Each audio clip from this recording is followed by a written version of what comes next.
Assalamualaikum warahmatullahi wabarakatuh. Baik, Bapak dan Ibu, topik yang dititipkan oleh panitia ke saya adalah communication skills di digital era. Pertanyaan pertama nih ya, soft skills ya di tempat kerja. Menurut Anda berapa persen ya pengaruh kesuksesan kita di pekerjaan ya antara soft skills dengan apa yang kita sebut dengan hard skills? Boleh dituliskan di chat box. Berapa yang menurut Anda persentasi soft skills dengan hard skills ya untuk sukses di pekerjaan? Oke, silahkan boleh dicek, boleh dijawab juga. Misalnya 50-50, berarti 50% soft skills, 50% hard skills. Soft skills yang di depan ya. Atau Anda bilangnya 65-35 gitu ya. Berarti 65% soft skills lebih menentukan daripada hard skills. Tidak ada jawaban yang fix, nggak ada jawaban yang benar. Gunakan pengalaman Anda, pengalaman teman-teman semua untuk mengakses sebetulnya kenapa saya harus hadir di tempat ini dan belajar mengenai soft skills. Pak Teguh Arif 60-40, Budia 60-40. Wah, ini satu geng ya. Tim 60-40 ya. Budia dan Pak Teguh Arif. Baik, ya. Selalu di dalam ilmu soft skills, saya ingat waktu belajar psikologi itu dulu dihadirkan gambar iceberg ya. Iceberg itu pucuknya kelihatan ya, bawahnya ada di dalam di bawah air gitu. Saya dulu sempat dikasih tahu angkanya 80-20. Dalam arti yang tidak terlihat, yang halus, yang values, yang komunikasi, yang nilai itu akan menentukan bagaimana kita bisa mengelola ya peran kita dalam peran apapun dengan lebih efektif. Intinya kalau dari Mbak Diah dan Mas Teguh Arif masih tetap soft skills itu ya peranannya lebih besar dari hard skill. Tapi yang lebih penting dari data ini adalah seberapa kemudian kita komit ya. Kemudian kita komit atau keyakinan ini untuk membangun diri. Kalau misalnya tidak ditindaklanjutan bahwa Anda memang betul-betul merasa bahwa komunikasi itu penting. Komunikasi kan luas banget ya, Bapak dan Ibu. Luas banget komunikasi itu. Digunakan setiap hari. Nah, di dalam momen kita yang tidak terlalu lama ini, kurang lebih 1 jam, pembahasannya akan difokuskan kepada komunikasi interpersonal. Komunikasi interpersonal itu apa? Komunikasi antara kita dengan orang yang lain. Jadi antar pribadi. Karena ada intrapersonal, ada interpersonal, lalu ada komunikasi kelompok, ada public speaking, ada komunikasi organisasi, itu gedeannya lagi. Nah, fokus kita adalah terkait komunikasi antar pribadi, ya. Nah, kalau di dalam bahasa kerennya komunikasi interpersonal.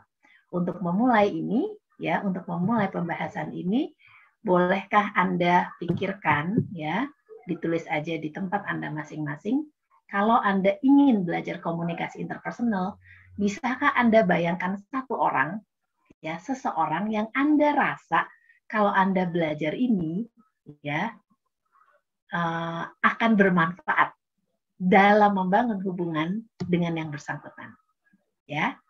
Silakan Anda pikirkan dengan siapa komunikasi interpersonal ingin Anda tingkatkan dan apa sih hal baik yang terjadi dengan Anda mengasah keterampilan komunikasi yang lebih baik. Ya, Bapak dan Ibu yang lain boleh silakan dituliskan di chat box. Apa hal baik yang terjadi dengan Anda mengasah keterampilan komunikasi interpersonal yang lebih baik? Oke. Kenapa ini penting? Kalau kita tidak punya kerangka mau diterapkan di mana keterampilan ini. Nah, saya kemarin itu ketika menyiapkan materi ini, ya ada seorang teman posting di Instagram. Yang dia sampaikan adalah dia baru terima postcard dari seorang temannya di Jepang. Oke. Lalu saya langsung ngerasa, ya ampun, kapan terakhir kali saya dapat postcard dari teman saya. Anda boleh pikir-pikir, ada yang punya pengalaman masih kirim-kiriman postcard, ya, postcard itu ditulis tangan, ya, kebayang nggak sih di zaman yang serba digital, di mana kita bisa tinggal texting, send gitu ya. Temannya teman saya ini mengirimkan postcard, ditulis tangan, dibawa ke kantor pos, ya, dikirim melalui kantor pos, diantar nyampe di Jakarta, dikirim oleh pos, baru nyampe ke rumahnya. Saya nggak tahu berapa lama waktu yang dibutuhkan dari mulai dia menulis sampai diterima. Tapi dalam komunikasi interpersonal, ya, terasa bahwa sesuatu yang personal begini tuh udah lama sekali nggak kita lakukan. Betul apa enggak? Ya, Pak Teguh Arif kangen konsep sahabat pena banget, ya. Saya masih punya teman sahabat pena yang saya masih kontak sampai sekarang. Dulu saya ketemunya di majalah Bobo. Dan kita punya surat-suratan itu mungkin sepanjang SD ya, sampai SMP. Jadi beratus-ratus surat dengan sahabat saya waktu yang di Palembang. Tapi yang saya mau bayangkan adalah sekarang di mana komunikasinya sudah digital, ya, apa perasaan Anda kalau Anda menerima sebuah bentuk komunikasi yang sifatnya personal banget, ya? Atau kalau misalnya kita mau berkaca ke diri kita sendiri, kapan terakhir kali kita melakukan ini kepada orang lain? Dan bisa kebayang nggak sih bagaimana ya sentuhan personal yang kita berikan dalam proses komunikasi akan membangun sebuah hubungan yang lebih baik. Betul nggak?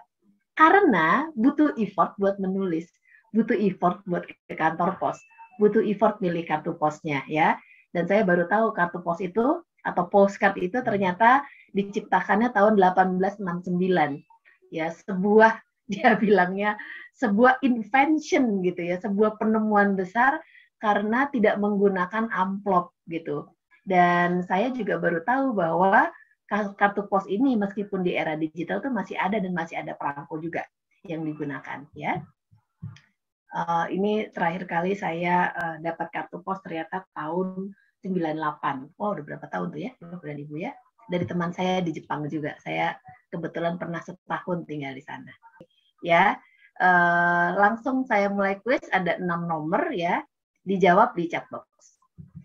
Yang pertama, yang paling gampang sih ya, kualitas dari keterampilan komunikasi menjadi faktor yang paling diandalkan untuk meramalkan kesuksesan di pekerjaan. Betul atau salah?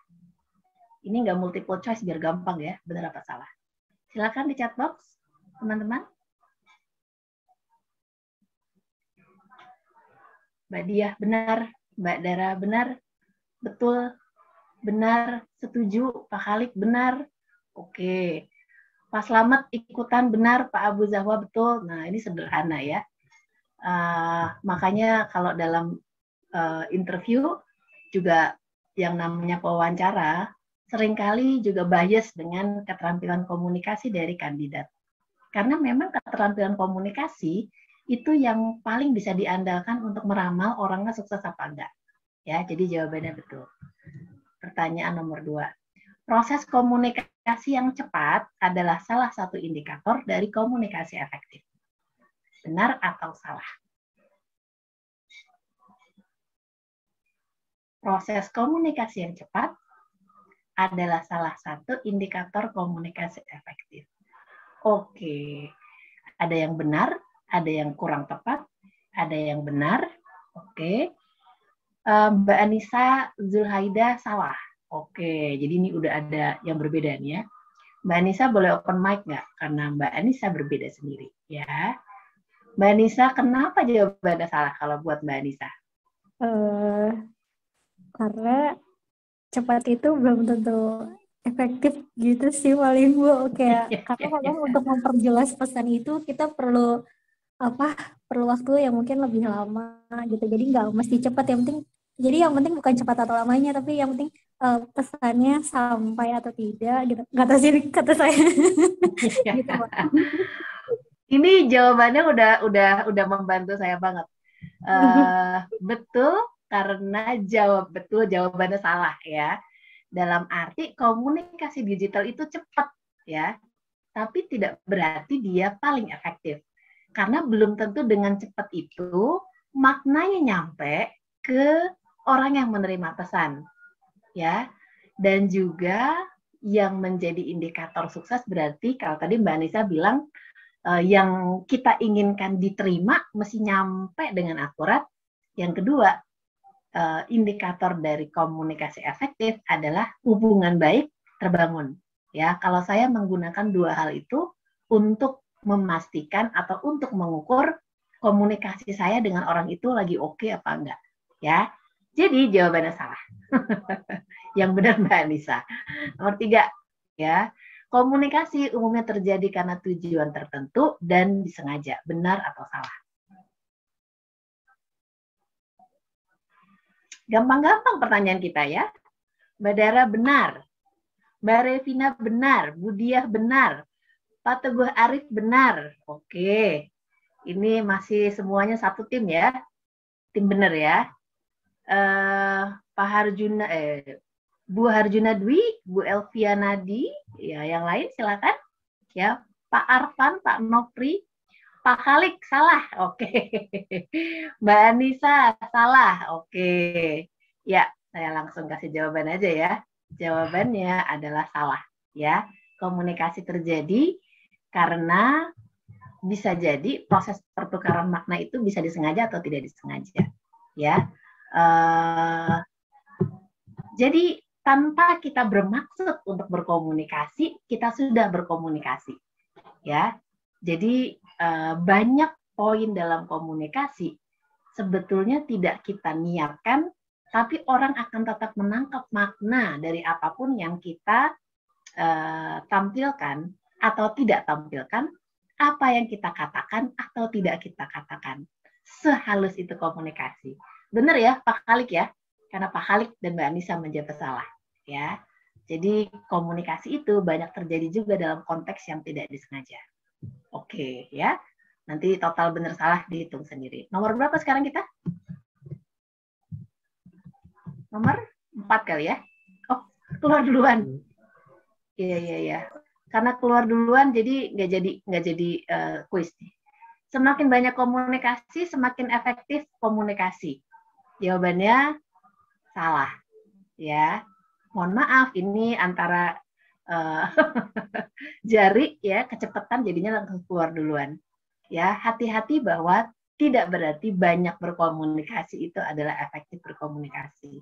Kadang-kadang orang yang banyak komunikasi malah jadi tidak efektif karena terlalu banjir komunikasinya, terlalu banyak pesannya atau melelahkan buat orang yang menerima. Ya, lagi. Nah, ini adalah sebuah teori komunikasi yang paling sering dipakai. Menurut Albert Mehrabian, komunikasi nonverbal memiliki kekuatan yang lebih besar daripada komunikasi verbal. Benar atau salah? Silakan. Bu Diah, benar. Mbak Syifa, benar. Oke. Mbak Revina Nida, betul. Siap. Bu Linda, benar. Mbak Anissa belum yakin. Pak Teguh, Arif, Jadi ini geng sama-sama belum yakin ya. Bapak dan Ibu bisa browsing setelah ini. Mbak Dara ragu, oke. Pak Khalik pas, oke. Berarti nilainya berapa nih ya? Kalau yang ragu, yang pas, yang gitu ya. Nilainya separuh-separuh berarti. Yang mengatakan benar pernah baca mengenai Albert Mehrabian pasti ya, mungkin ya. Sebenarnya penelitiannya lumayan udah lama sih, tahun 60-an, tapi cukup signifikan dan kemudian selalu dipakai dan ada kaitannya dengan soal sebelumnya. Ya. Jadi menurut Albert Mehrabian, ya komunikasi itu ditentukan oleh formula komunikasi ini persen, 55%, intonasi 38%, dan kata itu 7%. Yang nonverbal berarti ada 55 ditambah 38. Ya, berarti 93% komunikasi ditentukan oleh nonverbal. Tidak berarti, kan tadi pertanyaannya, nonverbal memiliki kekuatan yang lebih besar. Dan kekuatannya itu sangat besar gitu maksud saya ya. Jadi 93% dibanding 7 ya. Kalau misalnya kita ambil konteks digital agak signifikan berarti pengaruh dari kita bergerak ke era digital karena formula dari nonverbal yang biasanya ada di komunikasi tradisional kemudian menjadi hilang. Bayangkan betapa ini mempengaruhi proses kita dalam berkomunikasi. Ya, yang ragu, yang pas, yang ya ini jawabannya. Dan silakan di browsing di Google ya, formulanya 55387 dari Albert Mehrabian ini digunakan banyak sekali untuk mengingatkan kita bahwa ya kita perlu komunikasi yang tatap muka. Kita perlu untuk menampilkan diri kita di dalam ruang meeting online maupun offline ya. Jadi hati-hati dengan formula ini karena ini akan sangat menentukan keberhasilan komunikasi. Selanjutnya, mesin mengubah sifat interpersonal komunikasi. Benar apa salah? Mesin mengubah sifat interpersonal komunikasi. Benar, Mbak Dara? Mbak Revina benar? Pak Khalik benar, nggak ragu lagi nih ya, yakin ya. Mbak Nisa masuk grup yakin ya. Pak Teguh Arif, benar, oke. Ini bisa kita feel ya. Tapi memang cara kita berkomunikasi sekarang sudah berbeda. Dan mudah-mudahan kita tetap bisa menjaga, memastikan bahwa sisi kita yang human ini tetap powerful meskipun mesin ya lebih banyak bermain dalam area komunikasi interpersonal. Oke. Nah, baik Bapak dan Ibu, saya stop share dulu ya. Coba dijawab di chat box. Jadi Anda skornya berapa? Dari 6 benar berapa? Ya. Tapi saya nggak tahu Pak Slamet punya hadiah apa enggak ya. Kalau nggak ada hadiah dari Pak Slamet, hadiahi diri Anda sendiri aja. Oke ya, 4. Belum beli, Bu. Oh, belum beli ya. Kalau di kelas saya biasanya kasih coklat nih ya. Baik. Izin saya lanjutkan lagi, Bapak, Ibu, dan teman-teman. Ya. Jadi, communication, kalau kita kembali ke definisinya, kita bisa melihat bahwa komunikasi jauh dari sekedar proses bahasa. Ya, komunikasi adalah proses pertukaran ide, informasi, termasuk feeling, dan dari proses itu kemudian kita menemukan meaning yang baru. Dari proses itu kemudian kita naik kelas. Dari proses itu kemudian kita punya hubungan yang lebih baik. Dari proses itu kita menjadi manusia yang lebih baik. Dari proses itu kemudian kita bisa bikin produk. Kita punya ide, kita bisa bikin tim happy, dan lain-lain ya. Datangnya dari komunikasi. Betapa luas ya prosesnya. Ya. Dan ya, ini tadi sebetulnya di kuis sudah disampaikan. We cannot not communicate. Ya, komunikasi itu adalah kebutuhan dasar dan meskipun kita nggak ngapa-ngapain, kita tetap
sama sekali dengan orang lain.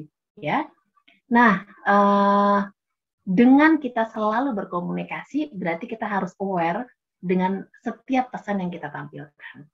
Nah, topiknya kan communication skills. Jadi communication skills itu apa? Communication skills itu adalah kemampuan untuk menghilangkan hambatan komunikasi. Menggunakan teknik, menggunakan metode, menggunakan tools, menggunakan apapun ya untuk menghasilkan komunikasi yang efektif. Nah, dicek lagi ya. Jadi keterampilan komunikasi adalah keterampilan kita untuk menghilangkan hambatan dalam komunikasi supaya komunikasinya efektif. Dan kalau kita memang komit untuk menjadi komunikator yang kompeten, kita akan terus-menerus mengevaluasi bagaimana kita berkomunikasi. Bagaimana dampak dari komunikasi kita?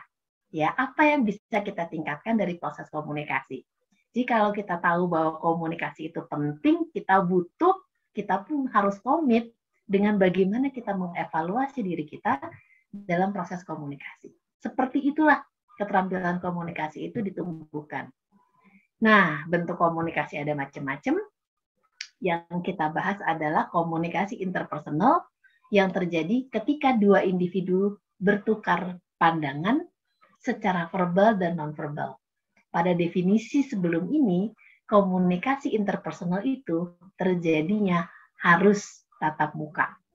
Ya. Tapi dengan adanya COVID, adanya Omikron, kemudian kita harus mendefinisikan ulang bagaimana sebetulnya sekarang ini definisi dari komunikasi interpersonal. Ya, saya sama Mbak Putri di Inti Pesan yang mengundang saya nggak pernah ketemu. Ya, chatting terus, dan kemudian terjadi bahwa saya mengisi sesi ini ya tanpa tatap muka. Apakah berarti bahwa tidak ada hubungan interpersonal? Nggak tahu ya. Mestinya ada ya, tapi berarti bahwa bentuk dari proporsi nonverbal verbalnya menjadi berkurang. Tapi dengan begitu saja kita sudah bisa melihat clue ya, komunikasi itu yang interpersonal masih sangat bisa kita develop, dan kemudian kita harus melihat noise apa yang bisa terjadi dalam komunikasi interpersonal. Dalam proses di tempat kerja, setiap orang yang berkomunikasi dengan kita ya akan muncul komunikasi interpersonal. Karena ini fokusnya adalah antara saya dengan orang yang lain. Biasanya berdua. Kalau dia sudah dalam tim, ya itu sudah komunikasi kelompok. Kalau saya sekarang memberikan atau sharing seperti ini sudah tidak komunikasi interpersonal, kecuali Anda japri, ya japri ke chatbox saya dan bilang Bu Pipin, gitu ya. Baru kemudian akan terjadi komunikasi interpersonal, ya. Nah, ini juga luas. Komunikasi interpersonal itu sifatnya sangat dinamis. Anda masih ingat di awal sesi saya minta Bapak dan Ibu untuk membayangkan seseorang yang Anda pengen bisa terapkan keterampilan komunikasi interpersonal yang lebih baik. Hubungan Anda dengan dia kan dinamis. Misalnya atasan, ya. Ketika Anda mulai komunikasi, ya itu akan terus terjadi dan berlanjut, ya dalam hubungan kedepannya. Setiap interaksi itu unik dan nggak bisa diulang persis sama. Apa yang sudah disampaikan nggak bisa dibilang, lupain aja yang kemarin saya udah bilangin, gitu ya. Kalau itu sudah terjadi, misalnya kita salah ngomong, ya itu akan direkam, itu akan dicatat, akan disimpan dalam diri orang itu, ya. Baik yang verbal maupun yang non-verbal, kita selalu mengolah informasi dan nggak bisa dihapus. Meskipun kita bilang tolong ya, yang tadi gue bilang itu lo lupain aja, makin diingat, ya, karena itu adalah karakteristik dari komunikasi interpersonal dan sifatnya utuh, ya, semuanya diolah, semuanya akan membangun bagaimana kita berhubungan dengan orang lain. Tapi seperti hanya tadi disampaikan, keterampilan komunikasi itu akan menjadi penting karena kita butuh, ya, untuk punya identitas, kita butuh untuk bekerja sama, kita butuh minta tolong dia ngerjain laporan, kita butuh, ya, untuk menjadi bagian dari kelompok. Jadi komunikasi interpersonal itu nggak bisa kita pandang remeh, karena ini adalah kebutuhan kita yang paling dasar dalam sebagai makhluk sosial dan di tempat kerja juga. Ya, silahkan Anda lihat ketika tadi menuliskan satu nama itu, biasanya komunikasi interpersonalnya bertujuan untuk memenuhi kebutuhan apa buat Anda. Apakah kebutuhan fisik ya, ini apa ya, mental, emosional ya, karena orang kalau nggak berkomunikasi, itu sering sekali ada di literatur klinis, orang-orang yang tidak berkomunikasi kemudian muncul anger, ya, depresi dan bahkan sampai ingin bunuh diri.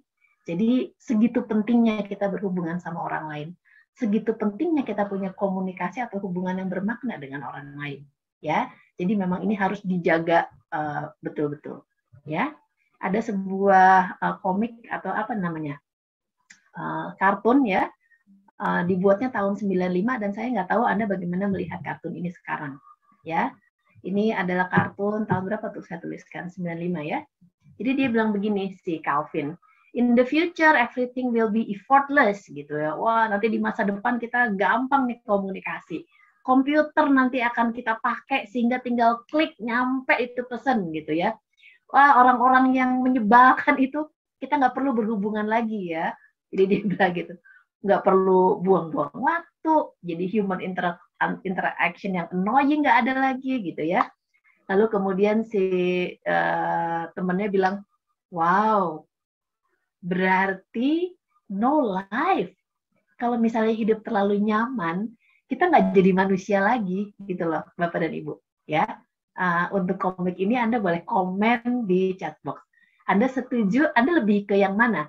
Yang senang bahwa komunikasi digital itu membuat kita lebih mudah, atau kemudian merasa agak sedih karena sebetulnya interaksi manusia yang kompleks itu kemudian dinamikanya tidak lagi kita nikmati lagi, ya. Silakan dituliskan di chat box ya komen Anda terhadap komik ini. Mbak Anissa agak sedih ya.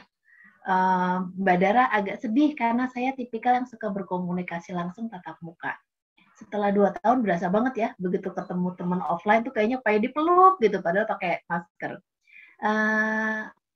Nggak kebayang sih buat saya kalau betul-betul nanti komunikasi kita menjadi sebegitu keringnya, ya, betapa besar potensi kita yang hilang, ya, karena kita fungsi-fungsinya digantikan oleh mesin. Jadi maksud saya adalah kita nggak boleh kalah sama mesin gitu, ya. Kalau misalnya mesin ini hadir dan menggantikan pola komunikasi, itu noise apa yang perlu kita antisipasi sehingga hubungan kita tetap tidak jadi kering, gitu ya.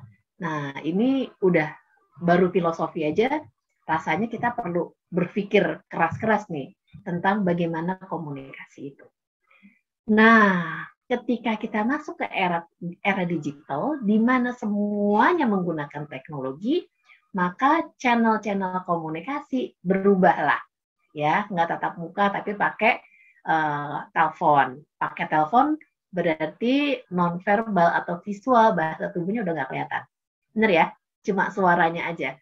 Bayangin Albert Mehrabian bilang 55% bahasa tubuh, 30% suara, 7% pesan. Kalau misalnya kita teleponan ya, berarti 7%, 93%-nya tuh dari suara, ya. Dan kemudian ada tulisan. Sejago-jagonya emoji, emoticon, ya, stiker yang lucu-lucu itu, dia tidak akan bisa merepresentasikan kepribadian kita yang utuh. Ya kan ya, Bapak Ibu ya? Kita pasti akan ada distorsi dengan tools-tools yang digunakan oleh teknologi digital. Memang banyak keunggulan sih dari komunikasi digital. Terakhir saya membawakan sesi ini, saya tanya, nyaman nggak sih Anda dengan komunikasi digital? Surprisingly lebih banyak yang nyaman, ya, apalagi anak-anak milenial yang mungkin sebetulnya memang udah dari lahir udah begitu. Yang pasti komunikasinya cepat, ya kan? Ada email, ada chat, diketik sedikit send, ya, real time nyampe, gitu. Komunikasinya menjangkau lebih banyak orang dalam satu waktu. Berarti kan efisien banget. Email, CC semua kirim, ya, nggak perlu satu-satu, nggak perlu di print gitu ya. Komunikasi menjadi lebih mudah dan lebih nyaman, ya, karena prosesnya tadi sudah disiapkan begitu cepat. Lalu komunikasi berkontribusi juga pada perubahan sosial yang positif. Misalnya yang sedang kita alami sekarang, Budiah bisa working from home Itu karena komunikasi sudah dimungkinkan secara digital, sehingga ya kemudian secara sosial juga dimungkinkan untuk kita bekerja flex time. Meskipun agak nggak bisa dibatasin lagi ya, buka laptop jam berapa, buka handphone jam berapa, waktu personal, waktu profesional, nyampur semua, sehingga kalau kita tidak betul-betul disiplin untuk menjaga prioritas kita, ya susah banget untuk bisa terus ya mengelola tujuan-tujuan dari hidup kita, tujuan-tujuan dari komunikasi kita. Nah, tadi mengenai keunggulan dari komunikasi digital, ya, saya mau colek dulu deh, ya. Ada yang mau menambahkan? Mbak Syifa, ada mau menambahkan nggak keunggulan dari komunikasi digital? Apa yang dirasakan dengan komunikasi digital? Bisa lebih masif mungkin ya, jadi bisa lebih cepat dan menjangkau banyak gitu. Iya, itu yang paling terasa ya Mbak ya? Iya. Kalau dibutuhkan untuk bisa menjangkau tim atau bahkan all employee, ya kita bisa cepat melakukannya. Dan kalau situasinya urgent, situasi komunikasi kepengen cepat kita beresin, ya itu efektif banget. Nah, ketika kita berbicara mengenai komunikasi kelompok, komunikasi organisasi, komunikasi digital itu perannya beda. Ketika kita bicara mengenai komunikasi interpersonal, kita perlu pikir-pikir lagi nih ya, bagaimana komunikasi digital ini bisa memberikan keunggulan dan bukan memberikan kerugian. Nah, saya mau kasih video dulu. Ya, saya mau stop share dan ada sebuah video pendek, kurang lebih waktunya 3 menit. Silakan Anda lihat dan perhatikan bagaimana ya komunikasi di era digital ini kemudian menjadi challenging untuk membangun komunikasi interpersonal. Ya, oke. Ya, kita buka teater 1. Ada Mas Cahyo, boleh Mas Cahyo ditayangkan videonya. Terima kasih. Bapak dan Ibu silakan diamati, kita diskusi habis tayangan ya.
Baik, terima kasih Mas Cahyo. Mbak Nisa, gimana Mbak Nisa? Apa komentar dari cuplikan 3 menit? Apa yang paling terasa?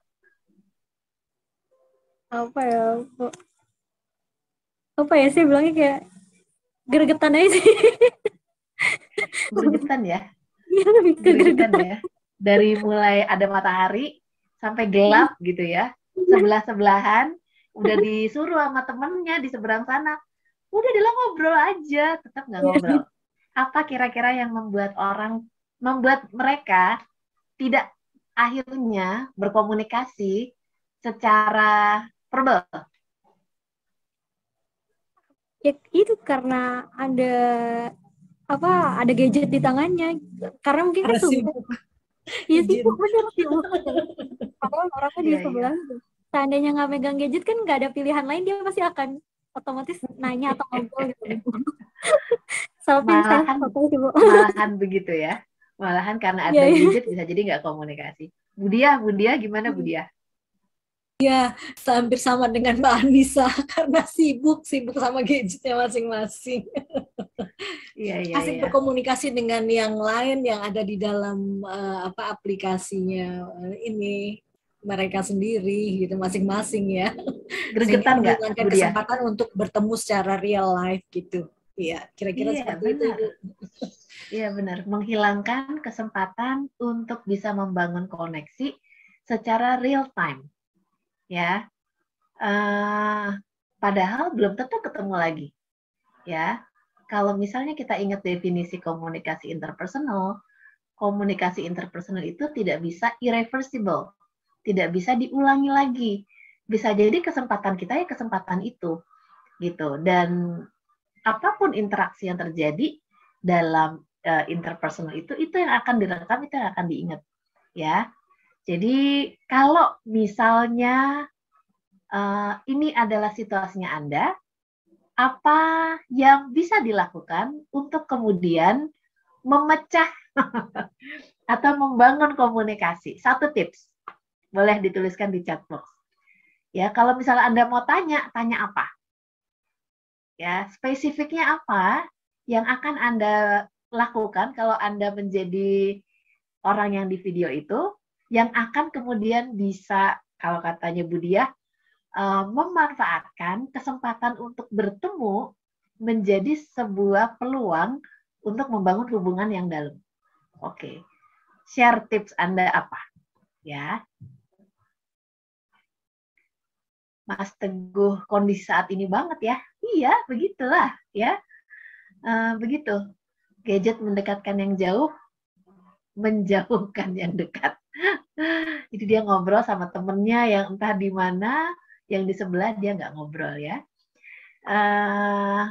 Silakan di-share tips Anda. Apa yang bisa dilakukan atau apa yang akan Anda lakukan yang akan bisa membuat kesempatan ini, pertemuan ini menjadi sebuah relasi yang bermakna. Tipsnya apa? Kalau mau nanya apa? Kalau mau melakukan sebuah tindakan, tindakannya apa? Ya.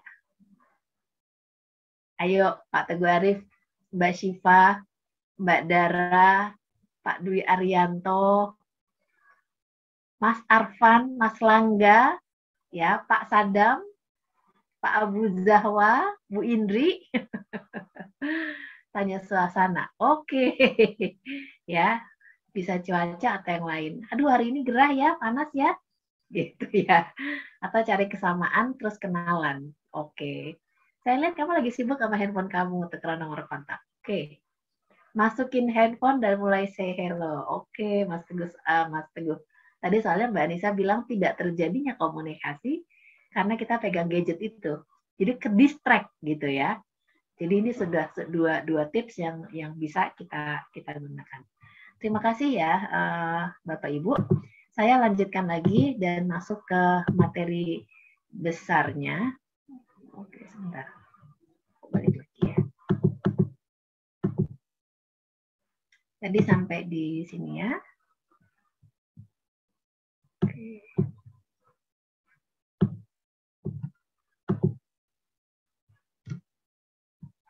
Baik, yang masih mau memberikan tips boleh dituliskan di chat box. Tapi dari video ini kita bisa melihat bahwa keterampilan komunikasi yang perlu diasah zaman sekarang ini ya beda sama zaman dulu.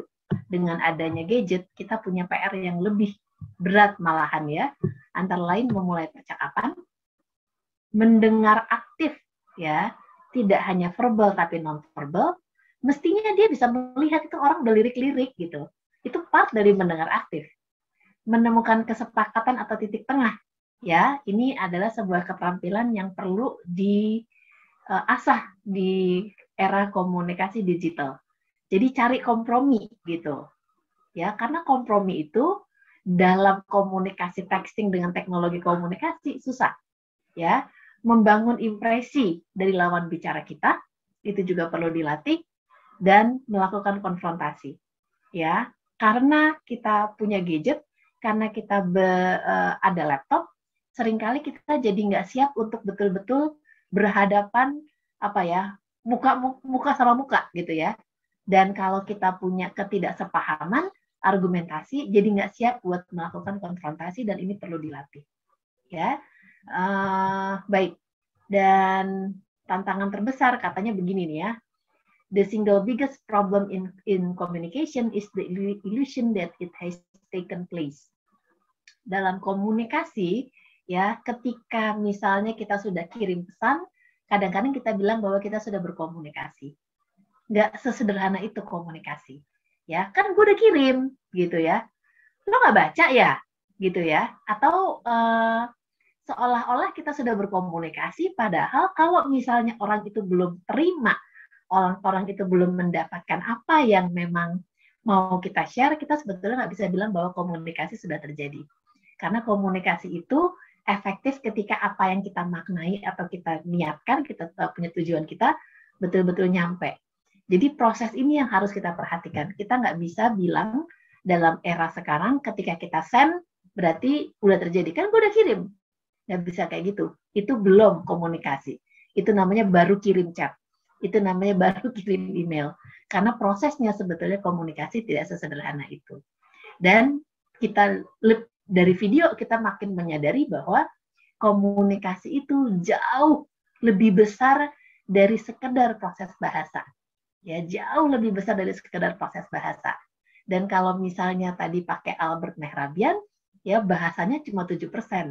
Ya, bagaimana ketika kita ingin meningkatkan keterampilan komunikasi interpersonal di era digital, kita memanfaatkan ini ya dan menggunakan seluruh ya tools komunikasi untuk bisa menyampaikan pesan kita dengan benar. Nah, ini satu konsep yang dulu kita suka bilangnya building rapport ya, Bapak dan Ibu.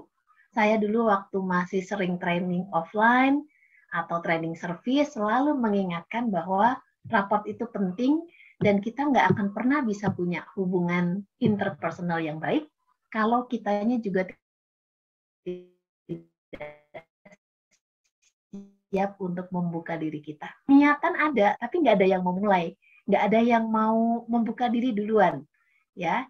Padahal kalau kita nggak mulai dengan lingkaran yang paling gede, kita nggak akan bisa sampai ke dalam interaksi yang dalam atau hubungan interpersonal yang kuat gitu. Jadi kalau misalnya kita cuma nanya hari ini kita ketemu terus bilang apa kabar, sehat, iya sehat gitu. Apa kabar hari ini panas ya, iya panas di sini gue juga. Nah itu baru di luar banget. Tapi kalau kita tidak siap untuk membangun komunikasi yang lebih dalam, berkomunikasi sampai ke level yang value, yang tujuan, yang berargu argumen ya, hubungan kita nggak akan pernah bisa dalam. Dan itu butuh ya, tidak hanya keterampilan, tapi juga komitmen untuk kita memastikan bahwa dalam kita berkomunikasi, kita nggak bolak-balik sampai di kulit luar bawangnya aja.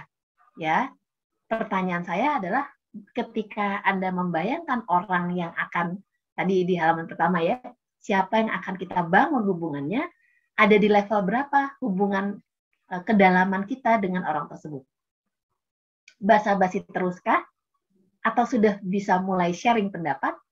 Atau sudah mulai siap untuk mulai challenging value? Ya, atau seperti apa? Karena kalau kita tidak melakukan upaya untuk ke arah situ, ya hubungannya begitu-begitu aja. Begitu ada konflik, hancur dia karena kita tidak punya kedalaman interpersonal relationship yang baik. Nah, ini udah 1 jam ya, Bapak dan Ibu. Ternyata 1 jam itu cepat banget. Kalau training komunikasi ini memang harus selalu di-refresh ya. Tapi yang paling penting dari membahas komunikasi adalah mengenali proses basic ini, teman-teman.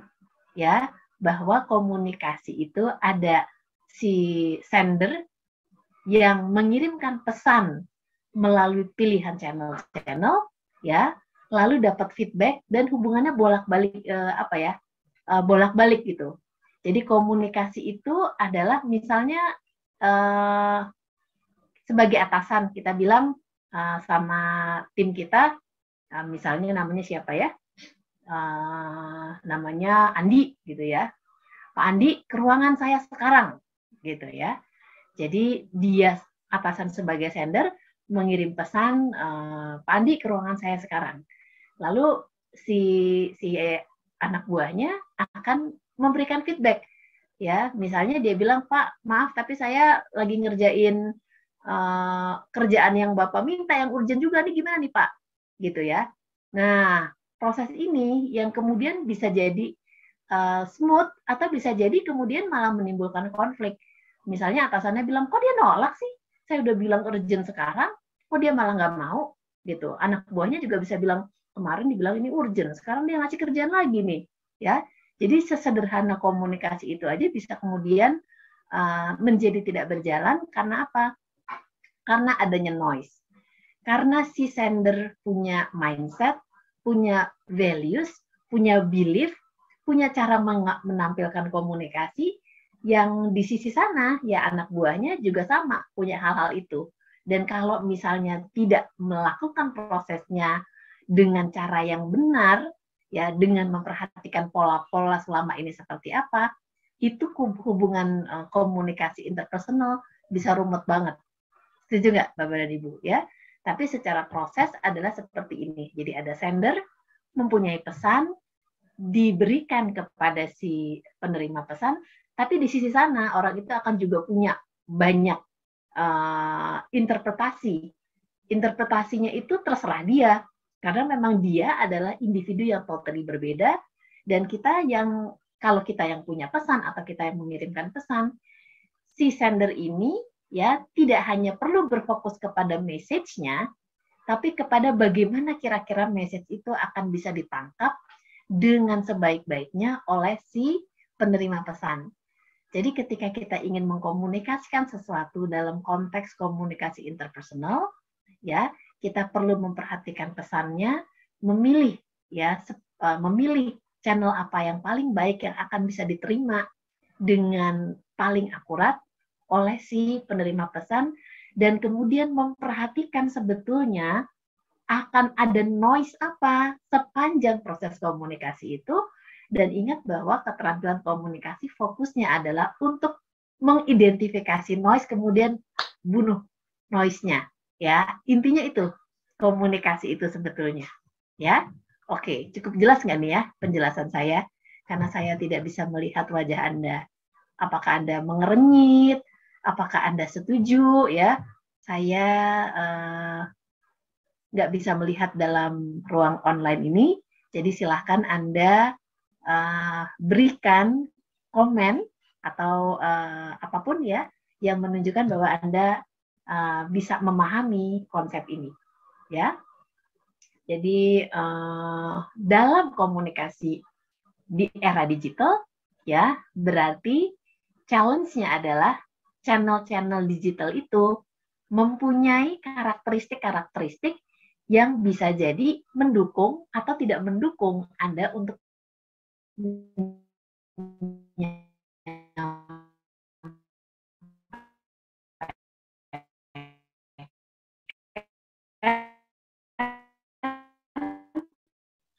pesannya secara utuh, hanya meminta dia untuk datang.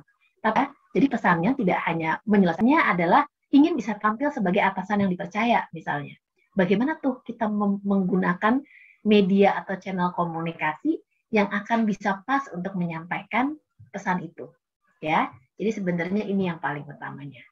Jadi sebagai sender, kita perlu mendalami pesan itu, melihat pesan itu seperti apa bisa disampaikan dan mengenali penerima pesannya siapa.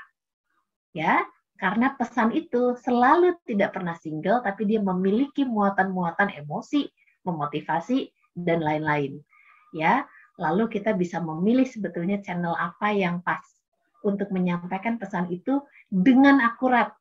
Maksudnya dia juga termotivasi untuk datang, hubungan baiknya terbentuk, ya. Jadi ketika kita menyampaikan sebuah pesan, sebetulnya tidak sesederhana kita ngirim pesan, ditulis di teks, kemudian kita kirim send. Ya, kita mempertimbangkan apa impact-nya, apa reaksinya, apa responnya yang mungkin akan diterima oleh yang bersangkutan, dan kemudian kita pastikan bahwa memang respon itu adalah respon yang positif yang ingin kita dapatkan. Begitu, Bapak dan Ibu. Ya, noise itu bisa banyak banget. Jadi dalam proses kita memikirkan message-nya aja ada noise. Ketika kita memilih channelnya itu ada noise. Ketika orang itu menangkap pesannya ada noise karena diri dia sendiri punya perspektif-perspektif. Ketika orang itu memberikan umpan balik akan ada noise lagi. Jadi komunikasi itu isinya memang noise. Kalau misalnya kita tidak jeli atau tidak peka melihat permasalahan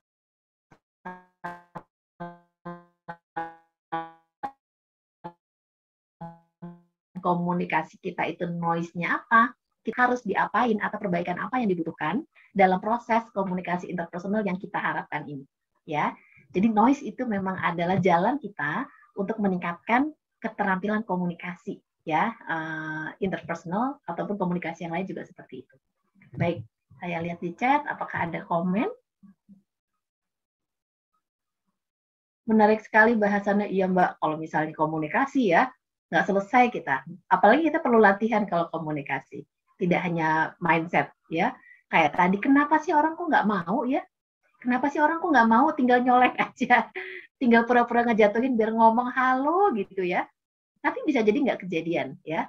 Sekompleks itu komunikasi. Tapi pertanyaan saya, ini boleh silakan dijawab di chat ya. Anda lebih pilih email atau lebih pilih tatap muka untuk beberapa kondisi ini? Silakan ya. Kondisinya adalah menyampaikan agenda meeting, progress project, email atau tatap muka?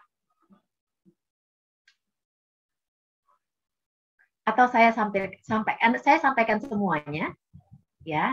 Lalu silakan Anda tentukan mana yang akan Anda lakukan melalui email. 1, 2, 3, 4, 5. Ya, mana yang akan Anda lakukan melalui email, mana yang akan Anda lakukan melalui tatap muka. Oke. Menyampaikan agenda meeting, progress project, email atau tatap muka. Memutuskan hubungan kerjasama, email atau tatap muka. Mengoreksi kesalahan dalam proposal atau memo. Anda akan email atau Anda akan tatap muka. Menyampaikan penilaian kinerja tahunan, ya, lalu meminta bantuan untuk mengisi survei. Oke. Jujur-jujur aja pada diri sendiri ya, karena kalau Anda kenal pola, Anda bisa melakukan perbaikan. Oke, Mbak Dara. Oh, email 135 itu Mas Teguh. Mbak, oke, banyak kan yang email ya. Oke, saya tunggu lagi. Mbak Dara 1-3 yang pakai email, selebihnya tatap muka. Ya. Yang nomor 2 kan sempat heboh kemarin ya. Ada yang ghosting karena katanya memutuskan hubungannya melalui SMS gitu. Anak-anak. Iya, langsung heboh se-Indonesia Raya kan. Langsung, ya Allah, kok mutusin pacar pakai text message gitu. Tapi mungkin karena kita udah kebiasaan sama text message, jadi sensitivitasnya jadi kurang, ya. Oke, email 1 dengan 3, siap, ya. Betul. Betul ya. 2, 4, dan 5. 2, 4, dan 5. Nggak ada kan yang bilang 2 pakai email ya? Ya mutusin apapun pakai chat gitu ya, atau pakai email ya. Pahami bahwa pesan yang butuh untuk feedback-nya perlu dilihat secara body language, ya. Kita perlu antisipasi atau kita perlu pastikan bahwa kita bisa melihat real time, jangan pakai email, ya. Jadi patokannya adalah butuh feedback yang sifatnya visual, emosional, ya, itu tatap muka, membutuhkan ada sensitivitas di dalamnya, bisa jadi problem solving atau problem-problem yang sensitif, yang harus tektok-tektoknya cepat, gitu ya, bukan tektoknya cepat tapi mendalam, itu juga, ya. Oh ya, yang saya mau kasih, ada yang nomor 5 nih, banyak yang email ya. Tapi dalam sebuah survei sebetulnya kalau kita konteksnya adalah minta bantuan, minta tolong, misalnya mengisi survei atau minta donasi, sebetulnya tatap muka kesempatan untuk diiyainnya lebih besar. Jadi kalau kita meminta bantuan, sebetulnya jangan hanya mengandalkan yang sifatnya teks, tapi gunakan metode atau channel yang lebih tatap muka, ya. Karena ya secara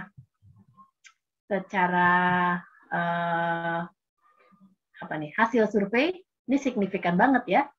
Face to face request 34 kali lebih efektif daripada email. Jadi kalau Anda ingin minta bantuan, ya pastikan ditambahkan ya jalur yang lebih personal, yang lebih tatap muka. Ya, jangan karena kita sudah keenakan meng-email, terus kita tinggal forward. Ya, tolong isiin dong, tolong kerjain dong, gitu ya. Yang perlu diingat adalah dalam proses meminta bantuan, orang akan lebih willing, akan lebih ridho, akan lebih ikhlas kalau misalnya ya kita memintanya secara personal. Begitu ya, Bapak Ibu dan teman-teman. Oke, baik. Nanti materinya akan di-share, jadi Anda bisa akan lebih dalam melihat materinya apa. Tapi kalau misalnya saya boleh menutup dengan tips, karena tadi bahasan terakhirnya adalah noise, gitu ya.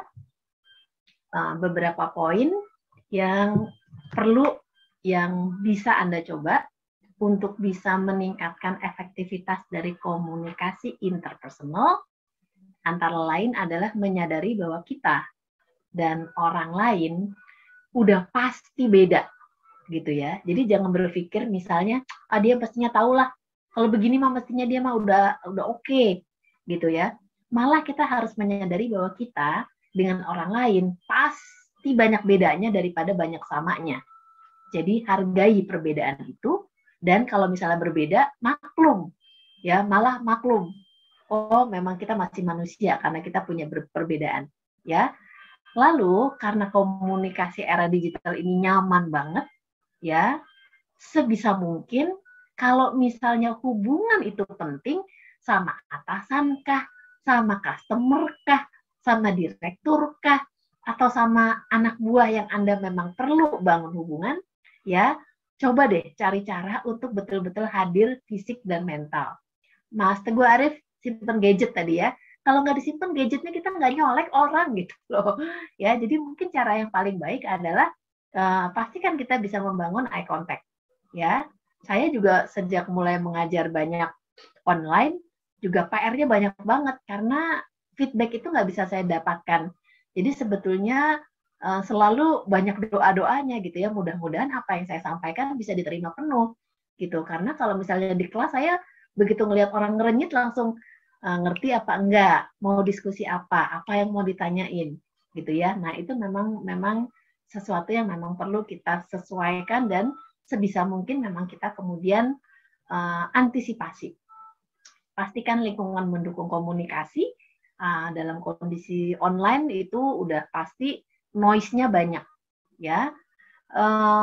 Hal yang penting juga adalah sebelum kita membanjiri informasi, kita cek dulu bahwa dia siap menerima informasi. Jadi misalnya selamat pagi, apa kabar, apakah bisa saya diskusi mengenai ini, itu penting sebelum kita kemudian langsung masuk dengan konten yang berat.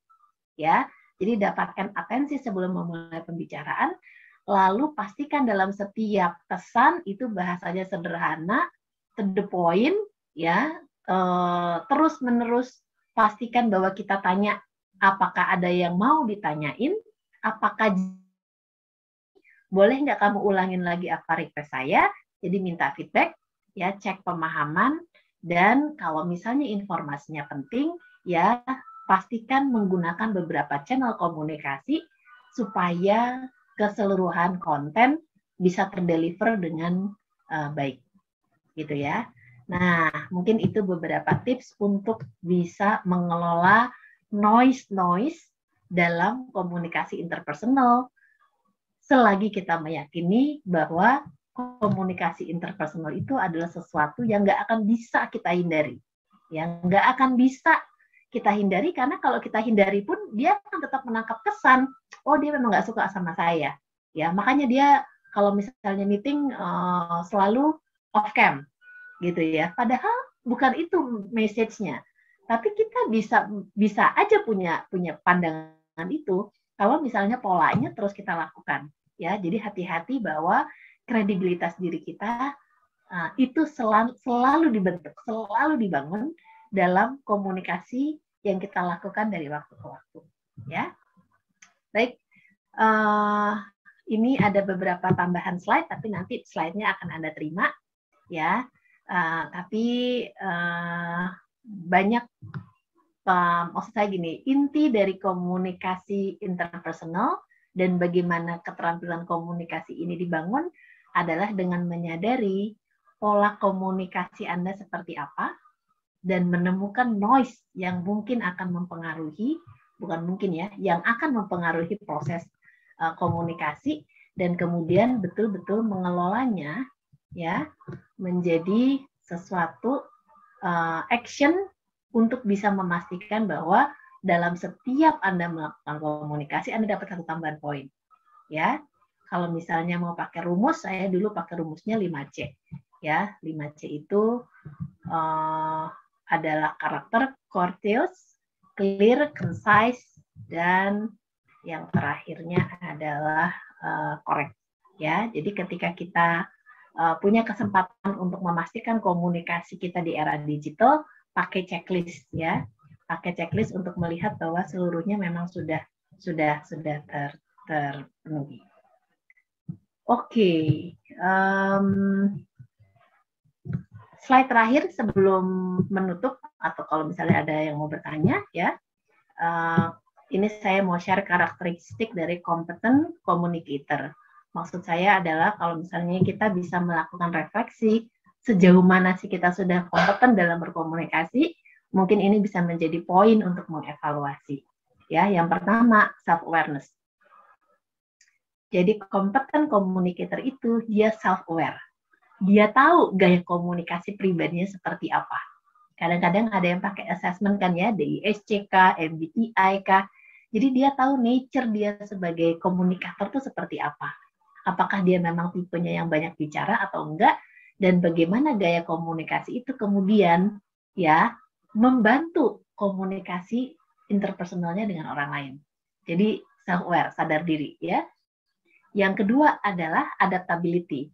Nah, dalam proses komunikasi banyak part di mana kita harus beradaptasi dengan situasi, dengan konteks, dengan feedback dari orang lain. Jadi communicator yang kompeten itu dia juga nggak saklek gitu. Dia harus selalu melihat celah dan terbuka untuk kemudian menyesuaikan pendekatan. Menyesuaikan pendekatan dengan kebutuhan atau kondisi dari lawan bicaranya.